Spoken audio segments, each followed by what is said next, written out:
Bismillahirrahmanirrahim. Assalamualaikum warahmatullahi wabarakatuh. Waalaikumsalam warahmatullahi wabarakatuh. Alhamdulillahirabbil alamin.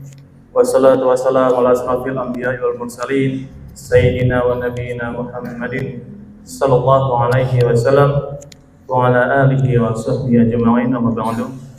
Rabbi shrah li sadri wa yassir li amri wa hlul 'uqdatam min lisani yafqahu qawli. Alhamdulillah, segala puji dan syukur kita panjatkan kehadirat Allah Subhanahu wa taala atas segala nikmat yang Allah berikan kepada kita semua hingga saat ini, hingga detik ini kita masih diberikan kemampuan, kekuatan untuk bisa melaksanakan ibadah di bulan Ramadan memasuki hari yang ke-14. Salam serta salam juga tidak lupa tercurah kepada Rasulullah Muhammad sallallahu alaihi wasallam, suri tauladan terbaik yang Allah hadirkan buat kita, yang telah banyak memberikan pelajaran buat kita, dan semoga kita kelak bisa mendapatkan syafaat dari beliau di yaumil akhir. Amin ya rabbal alamin. Bapak Ibu jamaah salat subuh yang dirahmati Allah Subhanahu wa taala, beberapa waktu yang lalu saya diajak ikut berkunjung di sebuah pabrik pengolahan baja di daerah Cilegon. Di situ kami melihat bagaimana proses baja yang dari berupa batangan polos itu diolah sedemikian rupa, mulai dari dibersihkan karatnya, kotoran yang melekat pada batang baja yang polos tadi, dinamakan ada proses namanya proses sandblasting ya, hingga dilakukan proses pengecatan, dan pengecatannya ini juga dilakukan beberapa kali. Jadi tergantung pada kebutuhan nanti bangunan yang akan dibangun oleh si baja ini apa. Jadi semakin korosif lokasi bangunan tersebut, maka dilakukan pengecatan yang beberapa kali seperti itu. Nah, dari situ ada beberapa pelajaran sebetulnya yang ketika saya melihat proses tersebut ya. Karena proses pengolahan tersebut seperti proses yang sekarang ini kita jalani di bulan Ramadan. Sebagaimana di salah satu surat Al-Quran ya, itu surat Al-Hadid, surat besi ya, yang artinya besi atau sebagai material utama dari baja tersebut. Di ayat yang ke-25 Allah berfirman, salah satu tunggalannya, wa anzalnal hadida fihi ba'sun syadidaw wa manafi'u linnas. Jadi Bapak Ibu semua, ada dua hal yang bisa kita ambil dari proses pengolahan baja tadi tersebut. Kenapa baja tersebut harus diolah tadi, proses sandblasting hingga pengecatan. Yang pertama yaitu berkaitan dengan imunitas dan durabilitas. Tentunya kalau Bapak-bapak semua yang sudah pernah ikuti proyek ya, ketika baja itu dicat ya, itu akan menghasilkan daya tahan yang lebih lama hingga puluhan tahun, bahkan 30 tahun ke atas seperti itu. Nah, proses Ramadan yang sekarang ini kita jalani, harapannya bisa seperti itu Bapak semua. Jadi kita ini sekarang secara tidak langsung sedang melapisi diri kita dengan proses tadi itu, dengan tilawatil Quran, dengan saum Ramadan, juga dengan berbagai aktivitas Ramadan lainnya. Tujuannya apa? Tujuannya agar ada imunitas yang luar biasa di dalam diri kita, yang nanti harapannya bisa bertahan dalam jangka waktu yang lama.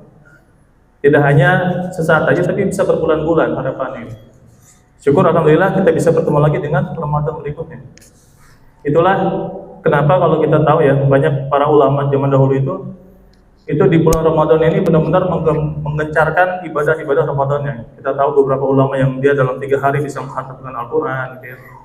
Dan juga semangat-semangat itulah yang akhirnya bisa membawa sebuah kisah yang luar biasa, bagaimana pasukan Badar gitu. Pasukan Badar ketika itu berperang di bulan Ramadan.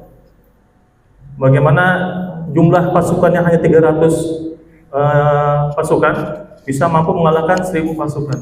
Karena semangat Ramadan itu dibawa ke dalam medan pertempuran, akhirnya bisa memenangkan pertempuran tersebut. Jadi itu yang pertama, hadir dalam diri kita imunitas, kekebalan yang nantinya bisa bertahan hingga waktu yang lama. Seperti para sahabat yang setelah Ramadan pun masih bisa terus merasakan hadir Ramadan hingga beberapa bulan ke depan, seperti itu. Lalu yang kedua, itu berkaitan dengan keamanan dan kenyamanan. Kalau Bapak Ibu semua disuruh memilih ya, ketika ada dua bangunan tadi kan, masih berbicara baja tadi, yang satu bajanya polos gitu ya, tapi masih ada karat-karatnya gitu. Sama satu lagi bangunan baja yang tadi sudah diolah, sudah dibersihkan kotorannya, terus juga sudah dicat berulang kali itu. Mana yang akan kita pilih? Untuk bangunan yang kedua ya. Karena apa? Di bangunan yang kedua itu kita akan merasa aman, merasa nyaman dibandingkan dengan bangunan yang pertama yang mungkin masih ada korosifnya, kita nggak tahu suatu saat bisa runtuh gitu ya. Nah Bapak Ibu semua, di yang kedua ini adalah bagaimana nanti setelah Ramadan ini pun itu juga hadir pribadi-pribadi yang bisa memberikan keamanan dan kenyamanan bagi orang-orang sekitarnya.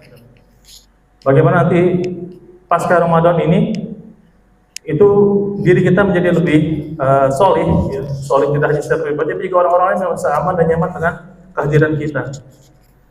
Jadi orang-orang sekitar kita terjaga dari lisan kita. Kita juga menjadi pribadi-pribadi yang lebih pemaaf, pribadi-pribadi yang bisa membantu orang lain ketika ada kesulitan, kesusahan. Dan nanti orang akan melihat, oh ternyata inilah Islam. Inilah Islam yang benar-benar dicontohkan oleh Rasulullah Muhammad SAW. Inilah bagaimana manfaat tadi ya, dua hal yang dari besi tadi, sebagaimana surat Al-Hadid ayat 25, yang Allah menurunkan besi itu ditujukan untuk besi itu mempunyai kekuatan dan kemanfaatan bagi manusia seperti itu. Nah Bapak Ibu semua, alhamdulillah ini masih ada setengah bulan ke depan Ramadan. Mari kita tingkatkan kembali kualitas ibadah kita. Kita lapisi diri kita dengan berbagai macam ibadah-ibadah. Bagaimana kita nanti bisa meningkatkan imunitas kita dengan durabilitas, kekuatan yang lebih lama nanti setelah pasca Ramadan. Dan dari situ kita bisa menghadirkan pribadi-pribadi yang lebih soleh. Kita menjadi penyangga-penyangga bangunan kebaikan dalam Islam, sehingga orang akan melihat Islam rahmatan lil alamin. Mungkin itu yang bisa kami sampaikan pada pagi hari ini. Semoga bisa diambil pelajaran buat kita semua. Bersyukur dan mohon maaf. Assalamualaikum warahmatullahi wabarakatuh. Waalaikumsalam warahmatullahi wabarakatuh.